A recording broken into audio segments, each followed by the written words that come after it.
Olá, meus queridos, e aí, como estão? Bien? Espero que estejam bem, eu estou muito bem. E hoje vamos continuar, pessoal, o conteúdo da aula passada, né? O conteúdo da semana passada. Na semana passada, como vocês já sabem, a gente iniciou o capítulo 5, a gente desenvolveu boa parte dele, né? E hoje a gente vai fazer essa continuação, porque vai ficar dessa maneira. A cada 2 semanas a gente vai ver um capítulo. E na terceira a gente faz a correção das 2 aulas. Ou seja, a gente viu semana passada metade do capítulo, agora a gente vai finalizar e na próxima a gente vai para a correção. E assim finalizar o capítulo por inteiro. Então a cada 3 semanas um capítulo se finaliza, certo? Então, vamos iniciar o assunto de hoje, que se inicia na página 44, com o assunto plural de los sustantivos. Vocês devem estar se perguntando, professora, o que é substantivos? Né? Porque tem um pouquinho, uma diferençazinha no detalhe, algum detalhezinho na palavra em si, na escrita, que é diferente do português. Então, você pode talvez não ter entendido ou ficado com dúvida do que significa. Então, substantivo significa substantivo, né? Então, plural dos substantivos. Certo, pessoal? Então, antes de que a gente veja as regras da página 44, eu gostaria de ressaltar um pouquinho com vocês no próximo slide a diferença de quando que é uma vogal tônica e quando é uma vogal átona. Como identificar a diferença de uma e de outra? Porque vocês sabem que para fazer o plural dos substantivos eu preciso saber identificar uma vogal forte e uma vogal mais fraca, né? Que é assim que a gente fala. Então, vogal tônica é uma vogal que tem acento, como é o caso está dizendo aqui no slide. Mas o que é acento, professora? Não é um acentozinho lá que vocês têm costume de colocar, não. Acento, gente, quando a gente fala a palavra acento, a gente está se referindo de que aquela palavra, aquela sílaba ou aquela letra, que é o caso aqui da vogal, né, uma letra, ela é mais forte. Quando eu pronuncio, ela é perceptível, ou seja, quando você pronuncia aquela palavra, aquela vogal está bem, né, clara, que ela está ali. Né? E a vogal átona, ela não tem acento, ela não soa tão forte quanto a tônica. Tá bom? Então, só antes da gente entrar no conteúdo, vocês entenderem a diferença de tônica, átona e tônica, tá bom? Agora, gente, eu coloquei aqui uns exemplos para que vocês entendam o que é átona, o que é tônica, tá bom? Eu coloquei aqui a palavra casa, que é casa no português, mas a gente sabe que tem uma diferença na pronúncia do S, né, pessoal? O Szinho aqui. Então, preste atenção na pronúncia para que vocês vejam a diferença do primeiro A para o segundo A da palavra casa. Então, vamos lá. Casa. Observa que demora mais, o som ele é mais forte com o primeiro A, que acompanha a letra C, do que o A que acompanha o S. Então, casa. Então, por isso que esse primeiro A, ele é considerado uma vogal tônica. E o segundo considerado uma vogal, uma vogal átona. Certo? Outra palavra que eu coloquei aqui, a palavra água. A gente sabe que no português a gente tem um acento no primeiro A, então ela fica água. Dá um ênfase maior justamente porque tem um acento no A. Mas no espanhol esse acento não existe. Como vocês podem observar, ele não há acento nenhum. Então, água. Você consegue perceber que esse primeiro A ele é bem forte, é bem mais vibrante. Então, você consegue água, tá bom? Então, observe que o primeiro A, a primeira sílaba, é forte, é tônica, tá bom, gente? E água. Então, é uma coisa tranquila, de leve. Então, você não consegue ver tanto ênfase quanto no primeiro. Tá bom, gente? Do lado aqui eu coloquei 3 palavras, mas eu não identifiquei nada, porque eu quero ver com vocês, tá bom, gente? Eu quero fazer com vocês, como se fosse um testezinho. Então, vocês também, nesse momento, façam a pronúncia e tentem identificar. Pausa o vídeo no momento e tenta fazer a pronúncia da palavra e ver quem é átona, quem é tônica. Tá bom? Então, você pausa aí e faz esse testezinho. Faz qual palavra? Tá bom? Vamos lá, então. Então, vamos fazer com vocês, agora que vocês já fizeram, Vamos ver para saber se vocês conseguiram entender, estão tendo mesmo uma noção de como fazer essa separação de identificação de tônica e de átomo. Então, eu tenho aqui a palavra papel. Então, vamos lá no espanhol. Papel, certo? Então, observa que o A, papel, esse A, ele é bem pá. Então, você consegue ver que esse A, ele é um átomo, tá bom? Ele é um átomo. Papel. Então, pel, né? A gente sabe que no espanhol, por exemplo, meu nome, Raquel, que é Raquel. Então, esse el no espanhol é ele. Então, ele dá um ênfase mesmo, não tem jeito. Então, por isso que é átomo a primeira e tônica a segunda. Ou seja, o A é átomo e o E é tônica. Agora tem uma palavra grande aqui, estudiante. Estudiante. Estudiante. Observe que em nenhum momento de nenhuma das 4 sílabas eu dou um ênfase. Estudiante, estudiante. Então, todas elas são átomos, tá bom, gente? Todas elas são suaves, são mais despacito, mais leve, não tem ênfase, tá bom? Agora eu vejo a palavra aqui suave, tá, gente? Suave, suave. Eu cheguei suave. Não faço não faço aquela coisa, né, da ideia mesmo de que a sílaba é forte. Não faço. Então, por isso que a palavra suave também, tanto na primeira quanto na segunda sílaba, as vogais são todas átomos. Agora tem uma palavra aqui, tierra. Tierra. Tierra. Dou ênfase também. Então, também todas são átomos. Observe a palavra papel. Papel. Pel. Então, você consegue identificar que tem aí uma tonicidade na palavra, na sílaba em si, né, gente? Especificamente no R. Agora, pessoal, vamos voltar com vocês na questão do livro de vocês. Até printei aqui uma foto, né, um print do próprio livro de vocês, para ficar mais fácil para a gente conseguir identificar essa parte de regras gerais da questão do plural dos substantivos. Eu até ia colocar uma outra, mas eu achei que o que o livro trouxe conseguisse esclarecer de forma mais leve, para também não ficar aquela coisa que confundisse vocês, tá bom? Então, por isso que eu coloquei a mesma imagem. Então, vamos aqui, regra geral, né? Em general, ou seja, em geral. Isso aqui é o geral das regras, ou seja, qual é a regra geral do plural do substantivo? Então, é o caso. Então, vamos lá. Se ele singular termina em vogal átoma ou em e o tônicas, se agrega esse. Se termina nas demais vocais tônicas, se agrega s. Então, eu tenho aqui esse exemplo embaixo para que a gente consiga identificar o que quer dizer, né, aqui em cima, que esse conceito quer dizer. Eu tenho a palavra bolígrafo. Bolígrafo. Certo? Então, ela terminou, né, na questão aí, bolígrafo, terminou no O, e esse O, ele não é tônico. Bolígrafo, se fosse esse, talvez sim, ele tem um ênfase maior. Então, aí, terminou em vogal, e ela, como é que eu posso dizer, não é tônica, e sim átoma. Então, as demais vogais átomas, apenas acrescento S, ó.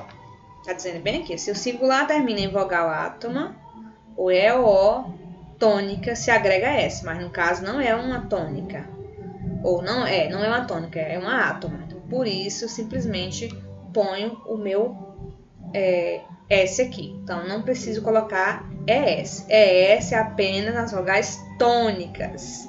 Tônicas, ou seja, quando você consegue ver que essa última vogal ela é forte.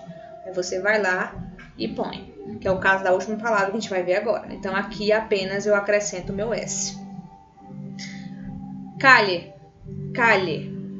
Observa que se eu tiver aí que ver uma forte, não é a última. Calle, lê. Não tem assim, você não consegue identificar a sílaba que essa vogal dessa sílaba é forte. Então, por isso também eu só apenas ponho o meu S. Agora aqui, rubi. Rubi, observa que o IC ele é acentuado, então automaticamente ele tem um ênfase, ele é mais forte. Então, por isso que eu aplico essa regra aqui. Ó. Se termina nas vogais tônica, agrega ES. Então, por isso que aqui eu agrego ES. Tá bom, pessoal? Agora aqui nessa outra parte, essa outra regrazinha. Se ele singular termina em consoante, se agrega S.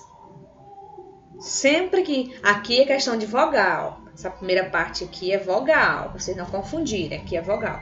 Essa outra parte é quando as palavras terminam em consoante. Então, como eu faço o plural dessas palavras? Então, sempre que a palavra terminar em consoante, eu vou agregar, ou seja, eu vou colocar ES. Ó, por exemplo aqui, avião, que é avião. Avião, terminou em N. Aí eu vou lá e ponho meu ES, acrescento. Ciudad, terminou em D, também é uma consoante. Novamente eu acrescento o ES. Então, resumindo, pessoal, se terminou numa vogal que ela é átoma, que é uma vogal átoma, professora? Uma vogal que ela não tem acento, ou seja, ela não é forte, ela é fraquinha, não dá o ênfase da palavra, não está nela. Então, quando terminar, eu apenas vou pôr o meu S. Agora, quando terminar numa vogal que ela seja forte, tônica, aí eu vou colocar ES. E quando terminar em consoante, também eu vou colocar ES. Certo? Então, conseguiu entender, pessoal? Conseguiram entender? Desculpem esse slide. Eu espero que sim, que vocês tenham entendido. E agora a gente vai para as particularidades.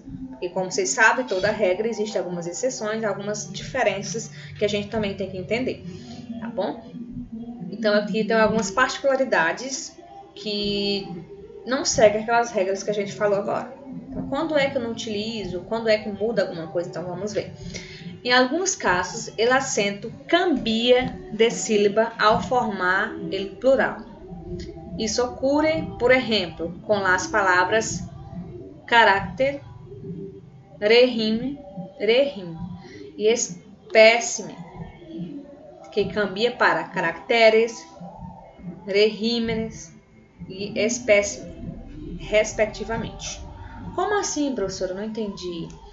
Aqui está dizendo, pessoal, que em alguns casos, no meu caso dessas 3 palavras, o acento, quando eu faço o plural dessas palavras, o acento muda de lugar. Observe que a palavra caráter, o acento está no primeiro ou no segundo A da segunda sílaba. Primeiro A da segunda sílaba, aqui no R, acompanhando o R. Quando eu vou passar para o plural, ela perde esse acento. Nesse caso aqui, perdeu o acento. Caracteres. A palavra regime, aqui, ó, o acento é no E. Quando eu vou pôr o plural, o acento vai pro izinho aqui do G, ó. Então, ele saiu do E para acompanhar o G. A mesma coisa com a palavra espécime. Observe que está acompanhando o Ezinho aqui, que acompanha o P. Quando eu vou passar para o plural, acompanha o C. Ou seja, cambia de sílaba, que ele quer dizer, é mudar o acento de uma sílaba para outra. Tá bom? Então, aqui é uma particularidade. Então, é importante que vocês não esqueçam que ocorre com essas 3 palavras, esse processo. Tá bom? Agora, vamos aqui. No substantivo de mais de uma sílaba, no agudos. Lembrando, pessoal, agudo, quando é que uma palavra, ela é uma sílaba, ela é considerada, quando uma palavra é considerada aguda, tá aqui embaixo, ó, para você não esquecer. Se chama aguda as palavras cuja sílaba tônica é a última. Então, sempre que a palavra, a última sílaba dela for tônica, ou seja, forte, o que acontece? Se o substantivo de mais de uma sílaba não agudas, ou seja, que não seja forte, terminada em S ou X, conserva a mesma forma no plural, ou seja, essas palavras não irão sofrer nenhum processo para pôr no plural. Ou seja, essa palavra tanto faz sendo singular, quanto no plural elas não vai haver nenhuma mudança. Isso quando, professora? Quando a última sílaba não for aguda, ou seja, não for forte, não for tônica. E terminar em S e X. Tá bom? Essa é a regra. A outra aqui do lado, os substantivos terminados em zeta, que é a letra Z, cambia essa letra em C e a NAD em SE. Ou melhor, é S. Como assim, professora? Substantivos terminados em Z, muda essa letra para C e adiciona ES. É isso que quer dizer. Por exemplo, tem a palavra aqui, luz. Terminou em Z. Então, como é que eu vou falar, por exemplo, as luzes? Como é que eu falo no plural? Como é que eu coloco a palavra luz no plural? Então, simplesmente, observe aqui, gente. Você tira, né, o Z e adiciona o C, troca, ou seja, faz essa troca de Z para C e depois adiciona a regrinha lá que é ES. Entenderam, pessoal? Por quê? Porque lá dizem, lá naquele slide passado, lá diz que toda vez que a palavra terminar em consoante, eu acrescento ES. Então, essa aqui já faz parte da regra. Então, a regra que muda, que é diferente lá do primeiro slide, falando isso aqui, aliás, no slide passado, seria o quê? A questão de trocar o Z por C. Aí acontece a mesma coisa com a palavra pes, que é peixe. Pes, troco o Z por C e acrescento o ES, que faz parte da regra. Certo, gente?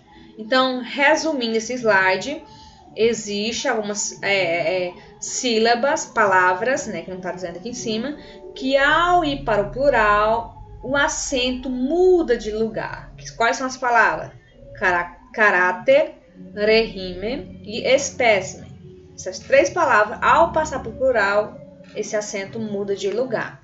Outra regra, quando os substantivos de mais de uma sílaba, e, por exemplo, quando uma palavra tem 2, 3 sílabas, 4, quando essa última sílaba for considerada uma sílaba que não seja átoma, ou seja, que não seja aguda, se não for aguda e terminar em SX, aí essa palavra não vai sofrer nenhuma mudança ao passar para o plural. E a última regra aqui, como vocês observaram, trocar o Z por C e em seguida acrescentar ES, que faz parte da regra. Certo, pessoal? No finalzinho eu vou deixar as atividades para vocês, tá bom? E agora vamos para a página 45. Continuando, agora a interpretação aqui de texto da página 45.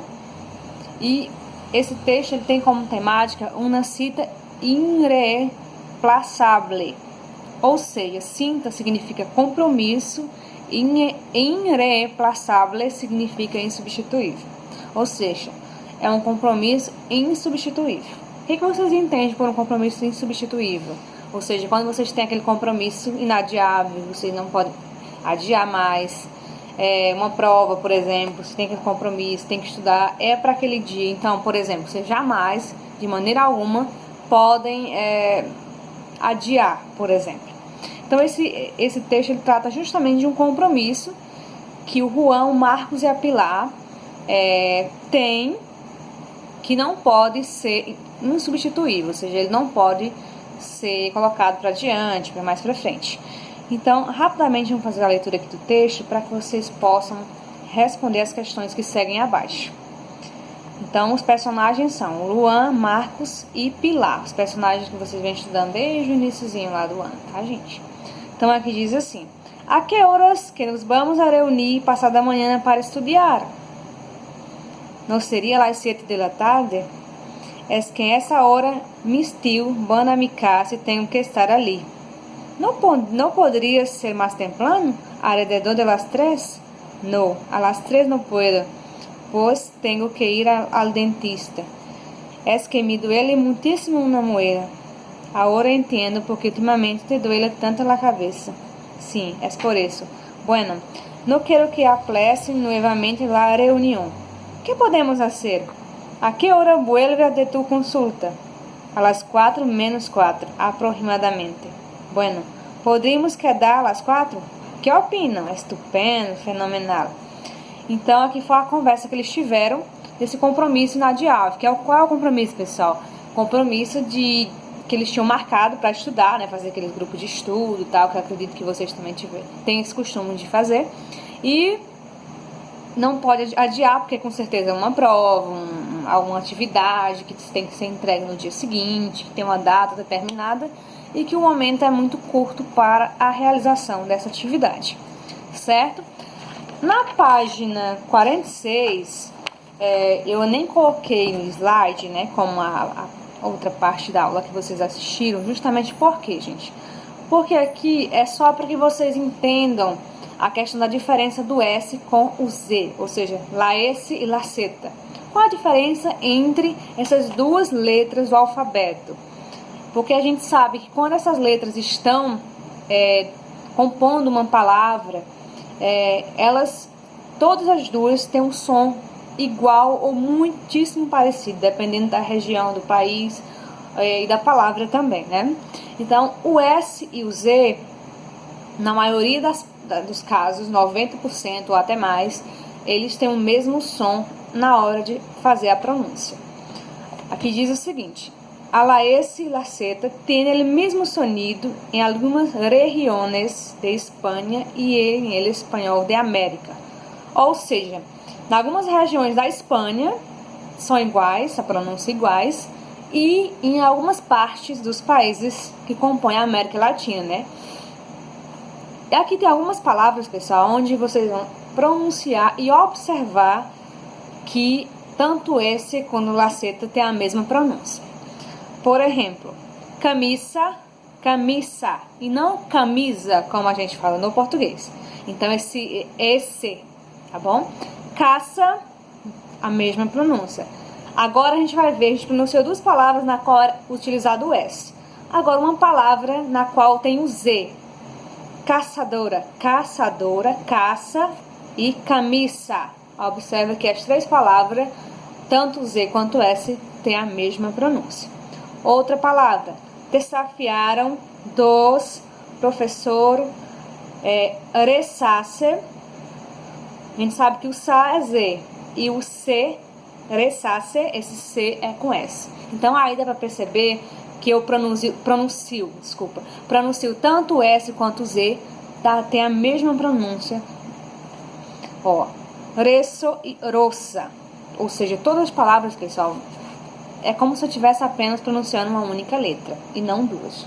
Então observa que tem sim que não tem diferença na pronunciação, apenas na escrita. Aqui diz o seguinte: la Z em toda a América Latina sempre se pronuncia como dos S del português, ao igual que la S espanhola.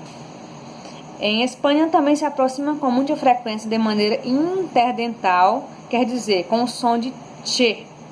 Esse che que eles falam, aquele é o mesmo som dessa palavra em inglês que tem aqui, white. Então, che, esse finalzinho, eu pronuncio com esse mesmo che, entendeu?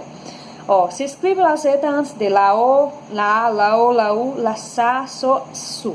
Por exemplo, açúcar, então su, entendeu? Então observa que é o som que ele diz que tem. Azul, samora, sapato, sácalo e soro, certo? Os grupos C e Si são muito raros em espanhol, ou seja, muito raramente se encontra palavras que têm ZE e ZI. Muito raro. Aqui ele fez uma composição aqui de 5 palavras, mas são palavras que não se utilizam no cotidiano, no dia a dia, não é tão assim utilizada, né? Nasce, cepelin quer dizer, seta, zigue-zague e sim, certo? São as palavras que utilizam ZE e ZI. Os grupos C e Si têm o mesmo sonido de sa, so, su. Ou seja, quando eu trabalho CE e CI, eu tenho o mesmo som que eu teria com ZA, ZO e ZU, certo? Agora, entrena os sonidos com estes trava-línguas. O que são trava-línguas, gente? Quando você tem aqueles tipos de textos que são já produzidos com o intuito de que você é como se fosse fazer rimas utilizando aquela mesma sílaba como forma de aprender mais, de treino, né? Não treinamento. Então eu vou fazer o seguinte: as duas primeiras eu vou fazer essa entrelíngua e vocês vão fazer as duas últimas, tá bom? Então vamos à primeira. 4 troços del troco, troçado del trocido, tronavam del trocido, tronados del trono, 4 troços. Difícil, né? Troço, torastro, toruno, tossocloco, soquetudo, sopenco, sossal, sossaleiro, sossaleno, sossalada, sossablo, sossablante, sossal, sossaleiro, sossaleno, sossalada, sossabla, sossablante, soro, sorastro, soruno, soroclo, soquetudo, sopeco. Ai, que difícil, né, gente? Muito difícil. Então vocês falem com essas duas últimas também, para tentar entender um pouco dessa questão do som, do Z, ZO, ZA, ZI, entendeu? Para que vocês vejam mais ou menos como que fica o som quando eu estou utilizando ZI, ZO, ZA, ZU, enfim. Ou seja, quando eu trabalho as vogais acompanhando a letra C. Certo, pessoal? Então é isso a explicação tanto do S e do Z. Eu sei que é um pouquinho difícil, porque é aquela coisa, a gente tem que pensar o seguinte, que cada língua, até mesmo quando a gente só se refere a um país específico, por exemplo, a gente falando do nosso país, do Brasil. Então a gente tem a língua portuguesa aqui, claro que tem língua portuguesa em outros países também, mas falando somente do Brasil. A gente sabe que se eu for verificar uma pronúncia do Nordeste, uma pronúncia do Sul, do Sudeste, ou seja, se eu vou ver, inclusive a diferença até em estados mesmo, você consegue observar essa diferença. Imagina em regiões. E imagina maior ainda, né, no caso do espanhol, que são vários e vários países. Ao todo são 21 países. Então, quantos países que devem cambiar, mudar a pronúncia, um pouquinho ali, um pouquinho acolá, né? Então você sabe que sempre há, sim, uma grande mudança. Por isso que é importante que você entenda que essas duas letras, elas pronunciam como igual. Mas é claro que se você for viajar, sei lá, eu vou no Equador, por exemplo, chegar lá, será que eu vou escutar exatamente a pronúncia que eu estou aprendendo? Talvez não. Justamente por isso, por questão das mudanças regionais que existem. Então, pessoal, então é isso. Ótimos estudos para vocês. Espero que vocês tenham sanado as dúvidas, né? E se tiver alguém com alguma dúvida, podem mandar mensagem, podem perguntar, sintam-se à vontade. O importante é que vocês não permaneçam com as dúvidas de vocês, tá bom? Então, eu tô deixando aqui a atividade bem pequenininha, bem tranquila, que é só a página 44 e 45, tá bom, gente? Então, façam. Então é isso. Ótimos estudos e ficam com Deus. Hasta la próxima classe. Hasta na próxima semana. Hasta luego.